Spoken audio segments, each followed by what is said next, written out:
alum from the program from 2018 with us here tonight. So hi, thank you for coming. It's so wonderful to meet you.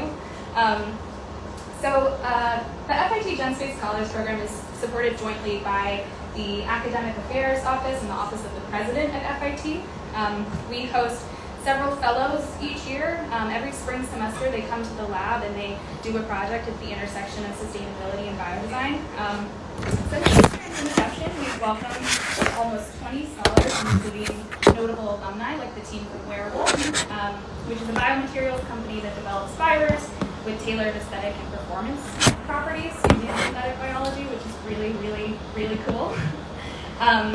Another notable alum is a designer named Zakia Hussain, who recently finished her master's program in biodesign sustainability at Central St. Martin's in London. So for this year's cohort of scholars, I am going to turn it over to Dr. Karen Pearson in a few minutes. And before I do that, I just want to thank the team of mentors who worked with our scholars this year. So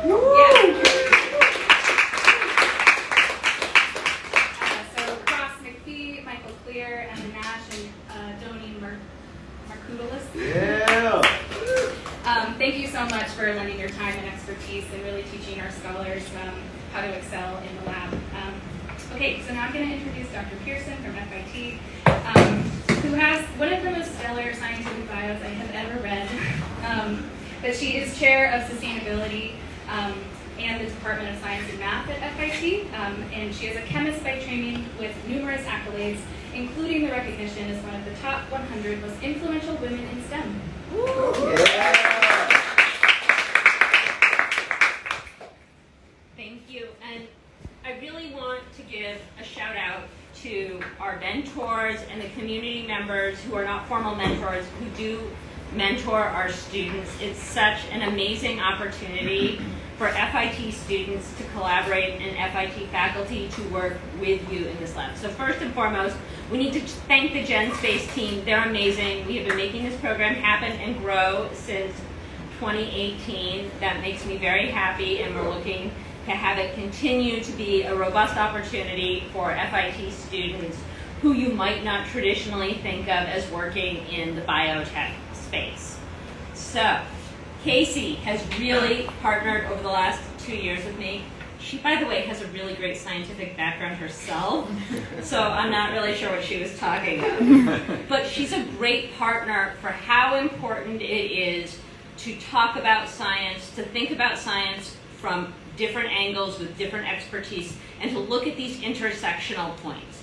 The FIT Gen Space program is really built on how can we connect business and design and all of the fields within the scientific disciplines to do new and creative things and really look at solving some of our greatest global challenges. So, I could talk a lot about that, but I won't. But it's been a really great pleasure to work on growing the mentorship pieces of this program and really supporting the FIT students. Each cohort is unique in and of themselves. They come from different majors across the college.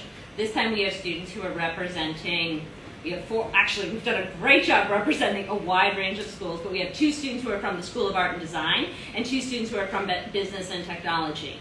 And that's a really great opportunity to talk about how we look at these things intersectionally. So they have been a pleasure to work with. And the first student tonight is Kevin Santana. He is, let's see, I didn't bring cliff notes on this and now I just have to remember. AMC. Close. Entrepreneurship. Sorry. And he has been working and taking classes relating to biodesign and this intersectional work across the board this year. And so it's my great pleasure to introduce Kevin to share the work he did here and talk a little bit about that experience. The nerves are kicking in now that I'm up here. Yeah, so a little bit about myself before I kind of hop into the presentation. For those people who don't know, I am Kevin Santana. I'm an entrepreneurship student at FIT. Super excited to kind of tell you guys about my project. Also, for some clarification, before I studied biodesign, the only kind of areas I had in science was earth science that I took in high school. So unless you ask me about rocks, I would know nothing about science. But I can tell you a lot about rocks, though. And yeah, honestly, I can't wait to hop right into it. So let's do it. Boom, that's my name. For this project, I like to mention, I like to call it breathing life back into fashion. And a little bit about this project, there's gonna be 3 kind of rules I like to say for the night. Number 1, the first rule, is it's gonna be silly. We're gonna have a good time, Number 2, it's gonna be that no matter from what discipline you might come from, every single person's gonna learn something new. I guarantee it. And number 2, we're gonna have fun. So hopping right into it, let's look over the agenda. So we're gonna do an introduction kind of into the fashion and science, see how they kind of blend together. The idea why, what is biogarmentry, my hypothesis and project, testing, what's next, and I always see at the end of French movies, they say theme, so I wanted to put that in there. I was like, I just have to. And if you see, sorry. My bad. And if you see that very excited Kevin, that's actually me by the way, that's going to be the same reaction you guys are going to have at the end of this prompt for this presentation. So going into the next slide. So a little introduction. I've been born and raised in Queens, New York, and for those non-New Yorkers out there, you can just call it the best borough for short. Amen. I love New York, and I kind of want to do my own part in researching and figuring out a solution to a problem that many of us actually might have faced on our commute here, which is the minute you walk outside your doors, you might get hit, or well, not that you might get hit, you'll get hit with the air pollution of New York. And that also could include a face full of tobacco smoke. And so I wanted to see if there was anything that I could do. And so I like to say, well, the question I thought is this possible? And it is possible. And not just because my reputable source, Alicia Keys, said it's a concrete jungles where dreams are made of, but it's because I truly believe that no matter what, ambition always finds a way to bring people and ideas together. So going on to the next slide, let's first talk about the healthy relationship I like to say between fashion and science. I'm sure that you're going to hear through a lot of different projects about the kind of unhealthy relationship, especially when it comes to sustainability. And so I kind of wanted to spend this time to actually highlight all the cool things that the fashion industry has actually done in conjunction with science. And just like every healthy relationship, it's complicated, you know. So first looking at it, I like to say in the design side, nature science has always inspired fashion designers from like Alexander McQueen to even up and coming designers really trying to make a name for themselves. And I like to say that science-inspired looks aren't that rare. You can see right up here, I might be a little blurry. This is actually a garment that was inspired by a special type of finch, something that was really cool. This one was actually inspired by a flower that looks like Belle, kind of like the princess. And right here, this was a sleeve and garment that was inspired by a caterpillar. And I was like, yo, where can I buy that? Because that's like super cool looking. And then I also like to pick a method. I know that you guys, especially if you're very new to the fashion world, you might have heard of buzz in 2023, and it actually was because as science and technology develops, there was actually a lot more applications to really share that fashion, especially in the kind of science web. And so one that generated buzz was Copernicus Spring and Summer 23 show, where they actually featured a spray-on dress on Bella Hadid. And so that like blew up, like, I'm a young guy, so I was on TikTok and I was like, oh my God, how many times am I going to see this thing? I was like, oh. And I also like to say creation, and this is where my project's really going to talk about today. Creation, since as early as the 2010s, which is honestly not that far away, biogarments and the study of biogarmentry has been developing science. While still very early in its roots, it's really cool to know that there is an invention of photosynthetic textiles. All right, so I like to call this outdoors unwanted guests. Just like I was talking about, I'm sure that the minute you walked outside, you got hit with air pollution, and that could actually include some tobacco smoke. The Department of Health states that about 7,000 chemicals in tobacco smoke, hundreds of toxic chemicals, and 7 known to actually cause cancer. Nearly 2,000 deaths are attributed to smoke exposure. And talking about events, I'm sure that you guys remember on June 6th and June 7th, 2023, New York experienced its worst air quality, exceeding 400 on a scale from 0 to 500 on the AQI. This was an occurrence caused by Canadian wildfire smoke. We still haven't forgiven Canada, but it's okay. And while this was an extreme case, it makes us wonder what could be done. It's funny, when I was writing the notes for this, I was like, oh, orange sky? Aren't you glad I talked about it? Come on, that's a good one. All right, so moving on. So let's talk about the real reason why I'm here. Meet Rico. Rico is my spider plant, and I've always been enamored by how plants and trees can clean and filter air, the overall process of how they can photosynthesize, creating a perfect mood in conjunction with our respiratory system, essentially how we help each other out. I'm like, how does that even work? That's super cool. And so I really wanted to do it. Also, Rico told me I had to do my project on it. And so at the beginning of this project, I wanted to kind of really get in the ground game, I like to call it. And so I was so enamored that I actually checked out and volunteered with the Queens Botanical Garden, a beautiful opportunity. I recommend you guys check it out. Really just be around plants and kind of just pick the brains of the gardeners there, so it was really cool to kind of hop in there. And just like I promised, everyone was going to learn something new tonight. Yes, that's me in a sombrero, and yes, I look good. Now you guys know, everyone's learned something. So moving on to the next slide. So let's talk about the hypothesis and really get into the science. I know that's why we're here. So is it possible to make clothing and fabric that can purify and clean the air around us? Is it possible to make clothing and fabric that can actually remove these odorous scents? Is it possible to make a fabric that can reduce the effects of secondhand smoke? And is it possible to make that we can replicate this on a mass scale, factory scale? So going on to the next slide. The first question is it possible? Because if it's not possible, it's going to be a very awkward time when I'm presenting. So going right into it, it is possible, and it's called biogarmentry. Now you're probably wondering, what is biogarmentry? Well, I get to tell you. So it refers to the integration of biological components of living organisms, and there's actually a multitude of ways of actually mixing this with textiles. You can make a living material textile out of a solution, or you can actually print on top of the solution. And there's even a new version where you'll hear more about it, where you're actually able to deposit it right onto it, almost like a coating that you might see in other garments. So there was a Canadian designer, like I said, now they're forgiven. Roya actually created clothes from algae that can turn carbon dioxide into oxygen. And yes, just so you guys know, it's alive, just kind of like Frankenstein said. And by combining, get ready for this, Chlamydonis reinhardtii, a single-cell green algae with nanopolymers spun together, they were able to create the first non-woven, living and photosynthetic textile. And it can actually last around a month without care. With care, which is a spray of water once a week, and sunlight exposure, you can extend its period of living. And so for my visual people, you can actually see these are some of the images of the garments, and those are like the full garments that she actually created. And just from those little test tubes, she was able to actually create the whole garment. So I thought it was really cool to think about photosynthetic textiles has been done before. So moving on to the next one, let's talk about Post-Carbon Lab. Just like I was mentioning earlier, Post-Carbon Lab was a research lab in the UK that actually created a photosynthetic coating that can actually be applied right onto a garment. What I thought was really cool is that it can actually be applied to not only natural fibers, but also synthetic ones, which I thought was really cool. And you can actually see the coating on top of a tote bag right up there, and you can actually see the coating before it was actually put onto a garment / tote bag. What's really cool is that it takes in carbon dioxide and harnesses the light energy, essentially, and in the water, and converting the carbon into glucose, and then bringing out the oxygen as a waste product. And that's what we do.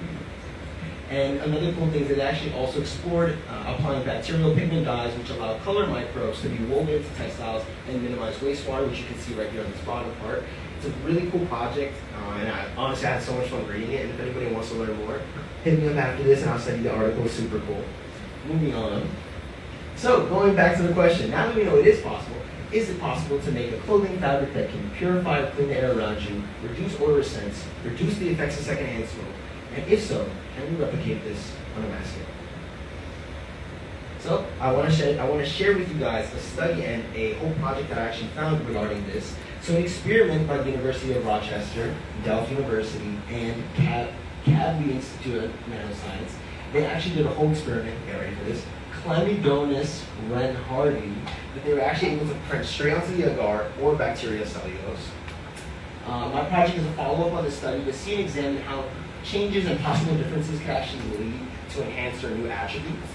And while the study actually incorporates all the necessary information and creation of the material testing, where I really wanted to fit in was actually measure the strength of this photosynthesizing technique and really kind of get more understanding about it and seeing if I can figure out a way to actually add to this study.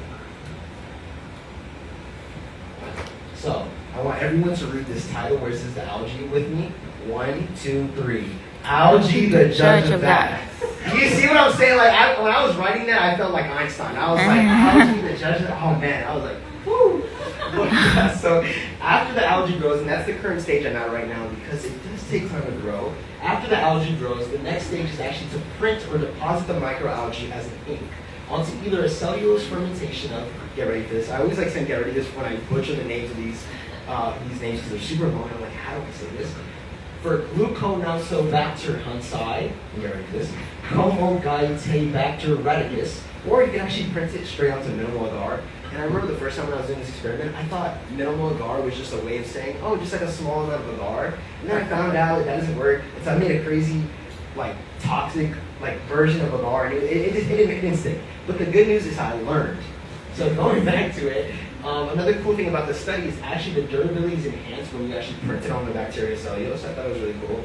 Just a great analogy for when we come together, great things can happen. And I like to say it's alive. What's really cool about the study is that they actually found that it can survive at least 3 days following removal of nutrients, and longevity is actually extended by transferring it onto fresh food or nutrients. I like to kind of match this when, for me, if you give me a burrito, I'm good for 3 days. I'm chilling.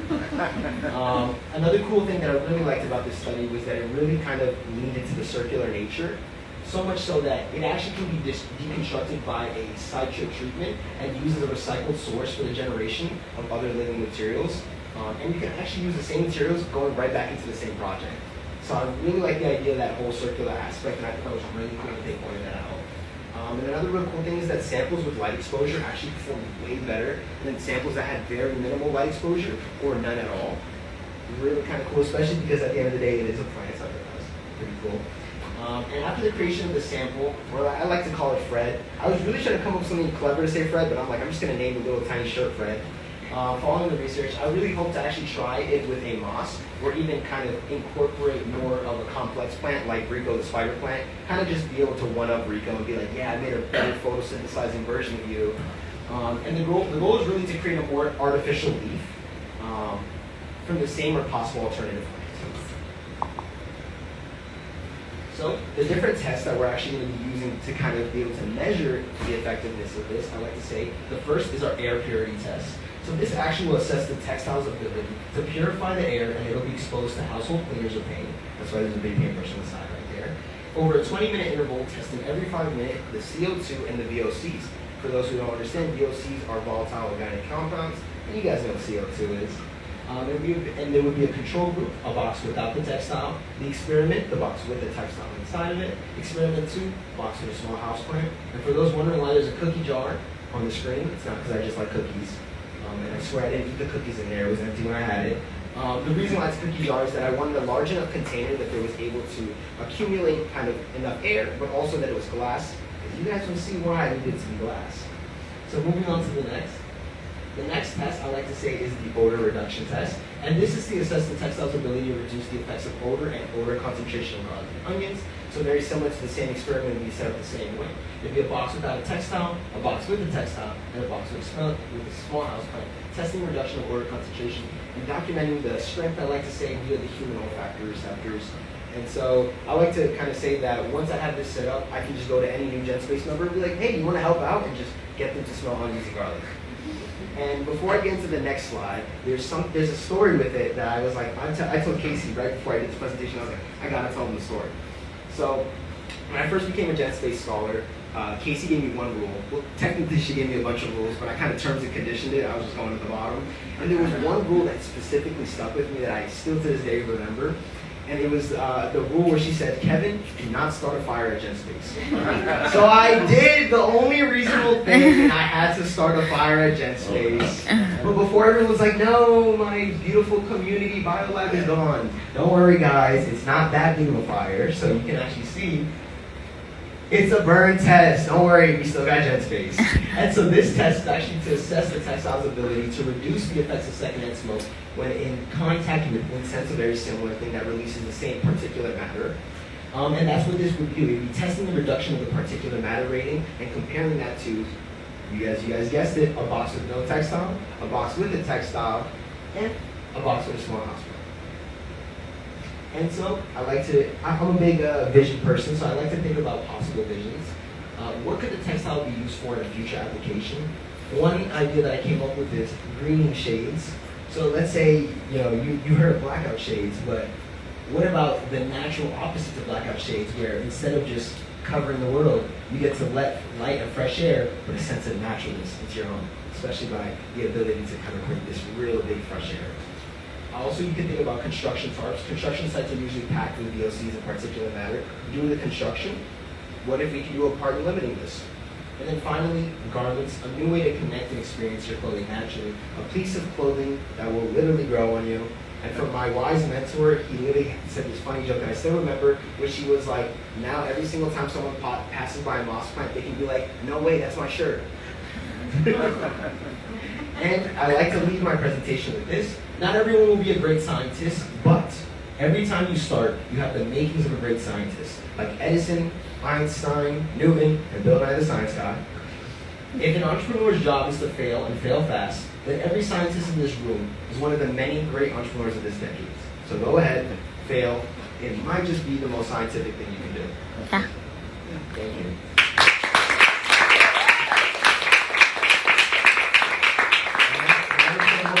You know we gotta say our thank yous. Let's go to the next slide. Thank you. Hey, thank you very much. So these are a bunch of the pictures, and so I'm gonna have a chance. The first thing I have to do is I have to say a special thanks to Adoni. Where's Adoni at? Raise your hand. So that very handsome guy in the back right there, he was my mentor. He helped me so much. Huge help. Give it up for him. Give it up for him. Woo! Special thanks to KP. Where's KP? Woo! Give it up for KP. I call it KP. We're cool like that. Dr. Pearson. And special thanks to Casey. Where's Casey at? Casey! Casey, I have flowers for you, but they're in the back, so I'm going to get them in a second. I'll get them in a second. But also a special thanks to some of the amazing people I've met at GenSpace. Arden, Oscar, Nico, Aurora, Sarai, so many others. Everyone that I'll continue actually to meet through this amazing community. And special thanks to my fellow 2024 GenSpace scholars. We did it. Oh yeah, we did it. We did it. You can hit the next one. And yeah, these are just some of the amazing pictures that I had with so many amazing members here at GenSpace. And I just want to say thank you to this community. Keep doing what you're doing. This was a beautiful experience for me. I got to really get out of my element. There was so many times I was like, wow, science is difficult, but I felt like every step of the way I was able to really just know that it's okay to fail when it's your first time. It's okay to continue learning, growing, and learning from it. Thank you guys so much. My Instagram, my email, and my LinkedIn. You already know. Thank you guys. All right, thank you. Now, this will be a tough act to follow, but Kevin, it was fun to see you explore and have that much energy, so thank you. And I hope that everybody can kind of appreciate the enthusiasm that these kinds of opportunities bring, and that really GenSpace gives a broad community opportunity for. So it is now my great pleasure to introduce Michelle. Michelle is a... Let's see, I'm going to hold Michelle. Rachel! No, it's okay, go back. It's okay. Go back to Rachel. I can catch up, though I should look at the slides, because I told you all before. Rachel, first of all, hands up to Rachel. She just graduated from FIT. With a degree in cosmetics and fragrance marketing, and her mentor and department chair from cosmetics and fragrance marketing is here today. She is also a chemist. So thank you, Virginia. So Rachel, it's my great pleasure to introduce you and have you talk about your work. Thank you so much, Dr. Pearson. Okay, like you said, this is tough to follow. Thank you, Kevin. Amazing. A little bit about myself. I just graduated from cosmetics and fragrance marketing from FIT. I just started working at Robertet this week. Ran here from there just now. And I was a sustainable materials and technology minor also. So that everything's happening really fast. And it's been so amazing to be a part of this. Can you be a little louder? Yeah, sorry. Hold the microphone closer. Yes. Thanks. Okay, better? All right. Yeah. Okay, so my project,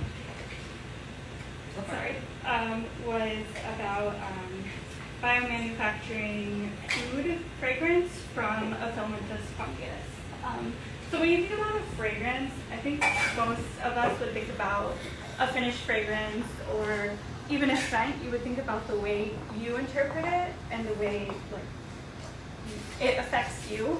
But I think oftentimes we forget to think about where the fragrance comes from and why that flower is producing that fragrance and how that flower is producing that fragrance or whatever is producing fragrance. So yeah, I just wanted to give a couple of places where fragrances could come from. So there's natural sources. So these are going to be your plants, flowers, things from nature. And some of the methods are distillation, cold press, enfleurage, solvent extraction. And the advantages are sometimes this does help the communities. A lot of economies do rely on this. Some of the challenges are that obviously it can deplete the earth, or it can be high cost, not readily available. So then our next option for producing raw fragrance materials would be synthetic or chemical. So these would be created in laboratories. One example would be vanillin, which we use in the FIT laboratory a lot. So some of the methods basically are molecular engineering. So the advantages, it can be cost effective, very consistent quality, readily available. And some of the challenges are, the taboo associated with the word synthetic, or the potential for allergens, and also these facilities where they manufacture these can cause a lot of pollution and have a negative environmental impact.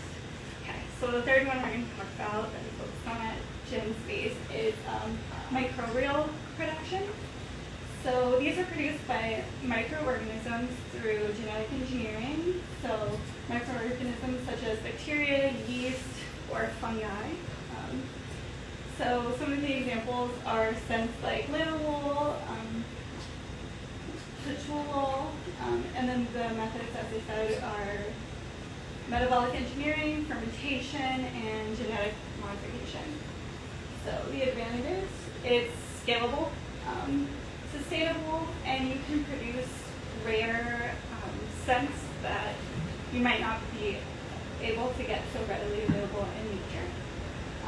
So the challenges are, it's a complex technology, it's relatively new, and it's not, genetic engineering is not always so socially accepted. All right, so some of the factors to consider when you're thinking about fragrance production and sustainability are not just the fragrance materials, but also the packaging. So you think about the material in the packaging, how that relates to the fragrance, and then you would have to think about that product's life cycle, that production, and that transportation. We talked about the materials, and then also the land use and how that can impact the community as well. So I want to focus on oud. It's kind of an up-and-coming scent. I forgot to bring my waters, I'm so sorry. But I will describe it to you, so just use your imagination. We can get the next slide. Alright. So what is oud? So it's an oleo resin distilled into an essential oil, technically. It has a very rich, almost balsamic odor, very woodsy, sweet, incense-like, with hints of smoky notes. And it can be used in fragrances as a base. It gives a really nice base in one of Chris Collins' most recent fragrances, which is what we were smelling a lot in the lab. Yeah, so it's also the most valuable non-timber wood in the world. So it comes from Aquilaria trees, which are infected with it's the resin of an Aquilaria tree. And prior to the resin being extruded by these trees, they're scentless, completely odorless. But once a tree is basically like struck or infected with maybe like a mushroom or insects, it causes a stress response, which I'm sure you're all familiar with like a tree sap once you cut it. So that would be basically oud. It over several years, it slowly embeds itself into the heart of the wood and hardens, and it actually turns black, and these chips are what make oud. So only 5 to 7% of Aquilaria trees bear this resin in the world.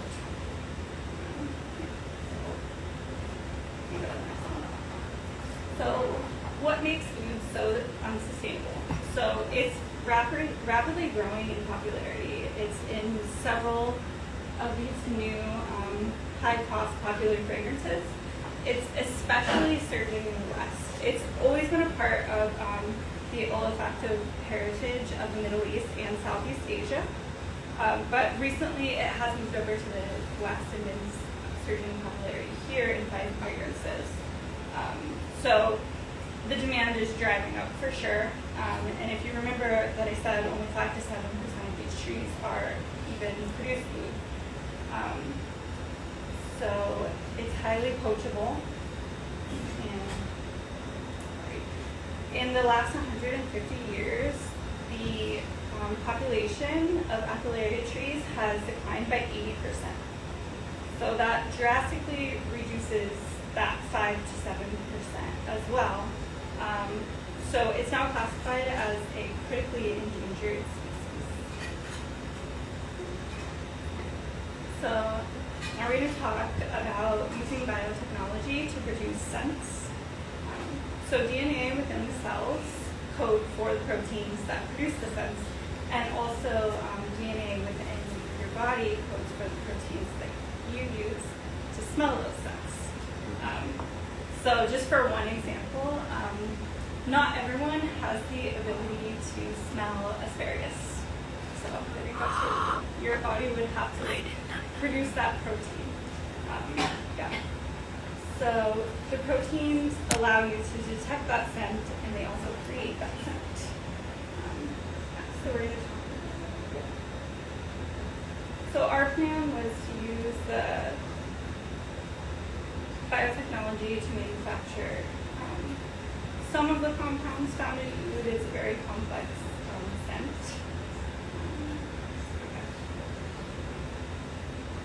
So the first step in the biomanufacturing would be either to find a pathway that the fungus already produces the molecules, or to insert a plasmid. So you would insert the DNA that would make that enzyme, and then the fungus would essentially produce the scent, and then you would extract that scent, and yeah. So why is it more sustainable? I think we kind of covered this, but it reduces the need for the natural source of our wood, and it's more consistent and controlled production. So why filamentous fungus? So filamentous fungus is ideal for large-scale manufacturing. It has a high enzyme yield, low waste output. It's able to grow at lower temperatures than other yeast, so that's less energy that you need to produce it. It also it's been used pretty frequently, so there's a known growth pattern and a lot of known pathways for transformation. And fungi have a broader metabolic capacity to produce complex molecules, including those that are difficult for yeast to synthesize, such as certain terpenes and sesquiterpenes, which is what we're looking at now. It's also low resource utilization, so it's a low nutrient requirement, and the substrate is really flexible. My mentor was always saying we could throw the kitchen sink at it. It will eat anything and grow. So, yeah. So when we were selecting a strain of filamentous fungus to use, some of the questions that we were looking at were, which one would be the best and why? So which culture collection would grow best on which media? Which one has the most research on the pathways to be able to kind of reference and grow it from there?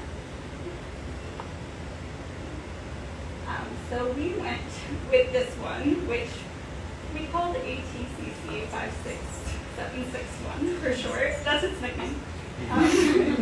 And it was really easy to grow. There was a plethora of information on the strain, and a lot of success with previous studies on genetic transformation.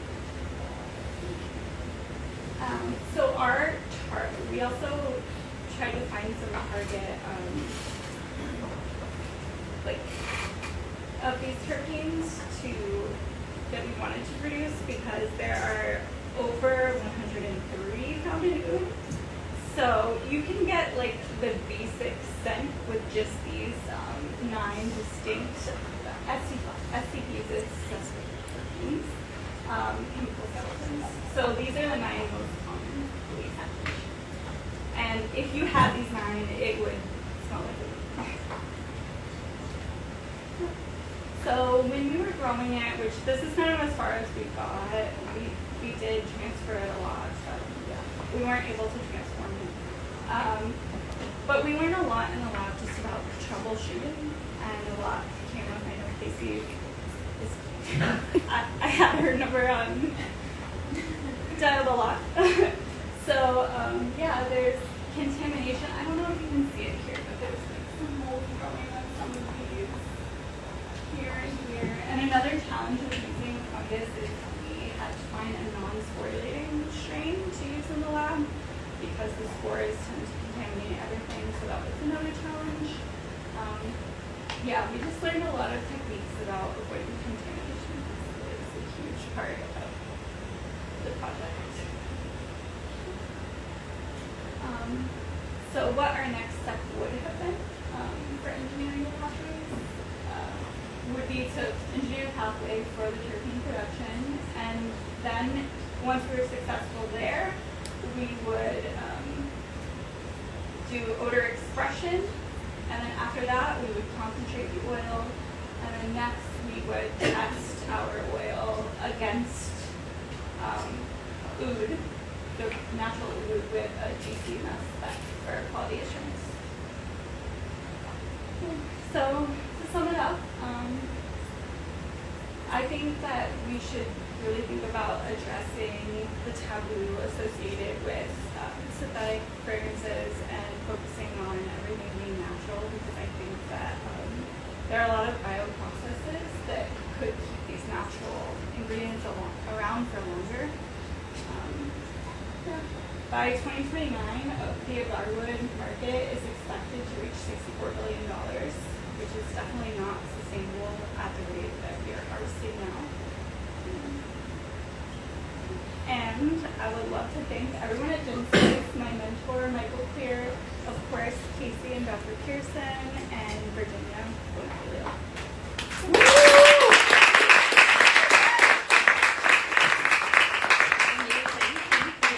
So exciting to hear about all of these different opportunities. And now I'm going to actually introduce Michelle properly. Michelle is a fine arts student at FIT, so part of the School of Art and Design, and she was able to do work with Ginspace and actually use it as part of her thesis work for FIT, which resulted in a very large display. When I say very large, I mean like 30 feet high large. So I'm going to let her tell you about that, but just to be clear, it was impressive, and it was impressive to see how a fine artist could maybe explore materials that come from different sources. So Michelle. Yes, thank you.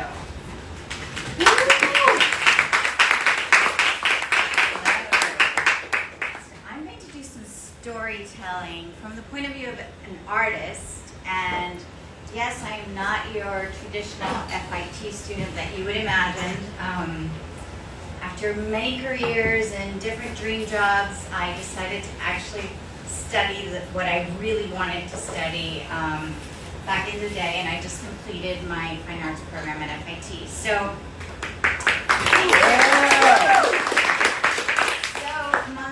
my intention really with this experience was very simple. I wanted to find a material that was sustainable. I wanted to, as an artist, challenge myself to see if I could have a practice that was circular. You know, if whatever I made was not this capricious creation, what happens to that when I'm no longer around? So with that sort of thinking, I discovered the Ginspace program, and they have been the path for me to discover that. So I was after a material that I could use for sculpting, and you can go to the next slide. I wanted, this was my query, could it be something that could be malleable? Could it be like clay without an oven? You know, what things could I create with that would give me pigmentation, that would be transparent but also opaque, that I could turn into something translucent, and more importantly, how big, you know, could I make this thing? So that was the question I came to GenSpace with, and as inspired by the work of a designer who just recently passed away. Some of you may be familiar with him. His name is Italian Gaetano Pesce, and this is a vessel, and I imagined I would make, you know, this from bioplastic if it was possible, but this is actually resin and glass. And I was like, wow, you know, that's great. I could try to make this out of resin, but it would be so expensive and oh so toxic, right? And then what does it leave behind? So I took the biohacking boot camp, I did the how to science, and for me that was like, wow, I never imagined, one, that I would be going back to school at this age, and two, that I would be going back and doing science with GenSpace. So this was, my brain was doing all sorts of new things, and that was really, really exciting. So after that, I signed up for a great course that is offered here on developing biomaterials with Fan. And she gave me this starting point. This was my bioglass recipe. And I was like, well, this has got to be like cooking. So let's see how far I could take this on my own. And I ordered a bunch of supplies. I realized from this class that it would take at least 7 days for the material to dry. So I was like, all right, I would have to leave it here. So I talked to Casey and I was like, it may be easier if I just do this at home. I'm trying to make really big things and it's going to take a couple of days for it to dry. So if you can go to the next slide. This was me at the first class here at GenSpace, everything that we learned. You'll see some of those spoons lying around, testing colors and looking at possibilities. And I came away really confident that I could really figure this out on my own. And if you go to the next slide. And I did. It was somewhat successful. I brought a sample for you. I was able to make the recipe, put it under some heat, make it malleable. Not Gaetano Pesce, but very promising start. So with that confidence, if you go to the next slide, I set up my little lab at home. I used some, glasses that we never used for tequila shots because who does that at our age anymore? I had this really fancy Vitamix mixer that I never use, and I ordered a kiddie pool because where am I going to keep all this stuff? So there it is. There's my vision was that I was going to fill that entire kiddie pool with bioplastic, and that would become this great sculptural piece that I was making in school. If you go to the next slide, these were my first results. That pink one is not exactly super round. It dried really funky. There's a lot of variations in the thickness of the material. But more importantly, that Vitamix was not my friend. It really created this foam-like texture, which is really cool had I set out to look for that, but I was looking for something that was clear and transparent and that I could scale. So I discovered some things, and then I kept experimenting. I was like, well, what happens if I do other things? So if you go to the next slide, I decided to put it in the oven to see what would happen.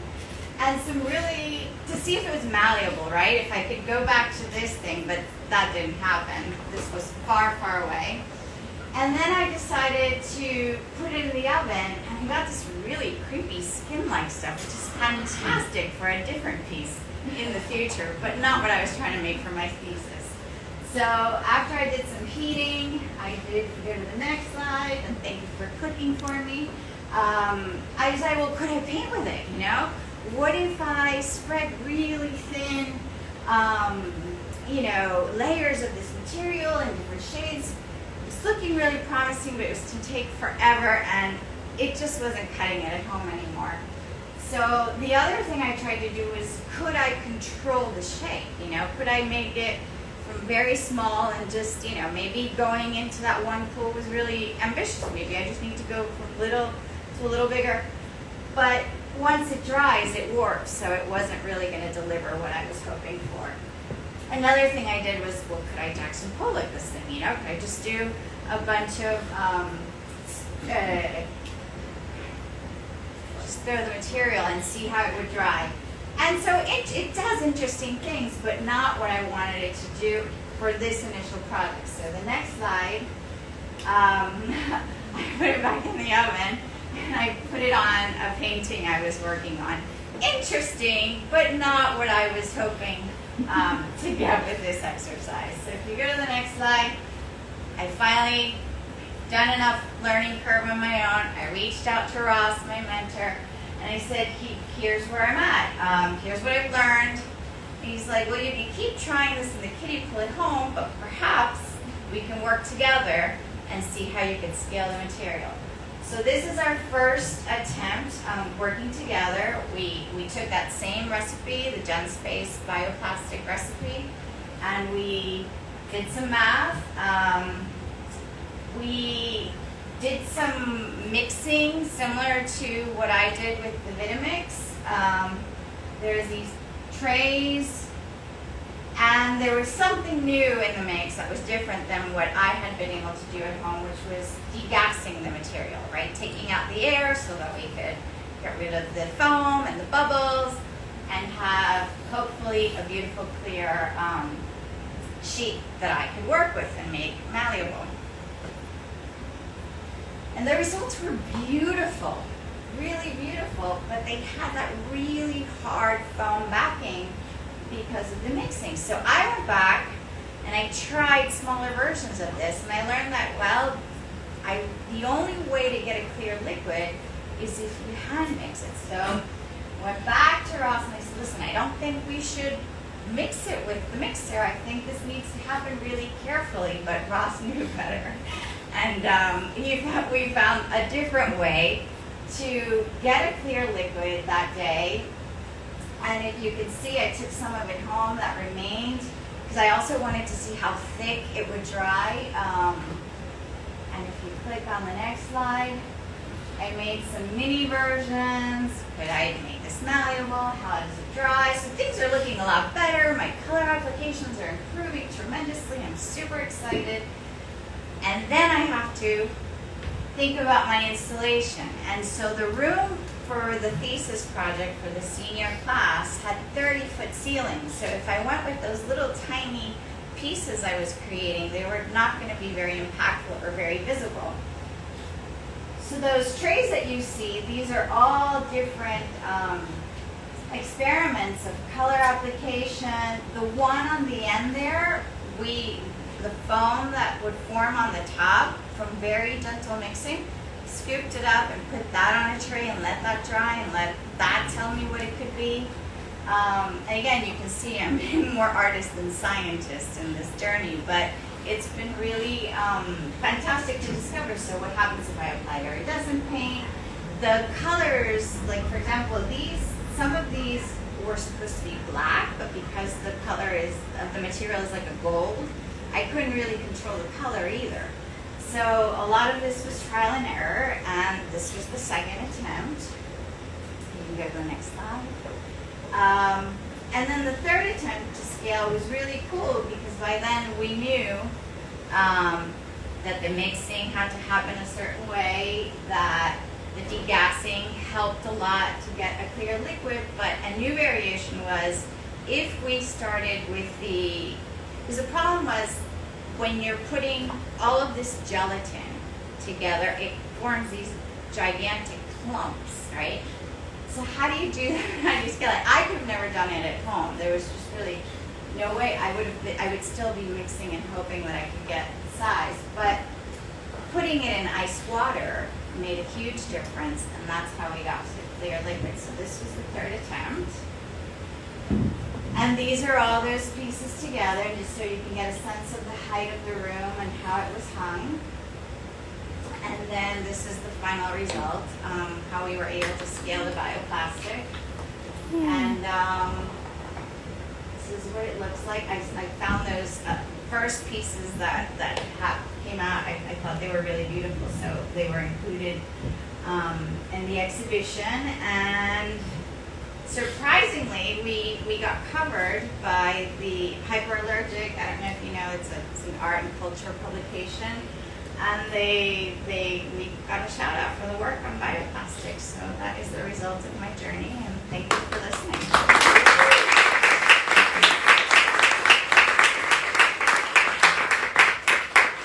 Thank you, Michelle, and thank you to all of our GenSpace scholars, and especially thank you again to the mentors. This project really only happened because not only of the work here at GenSpace with the GenSpace team, but the members and the community members who are part of this. So really, thank you. Do you want to introduce the artist?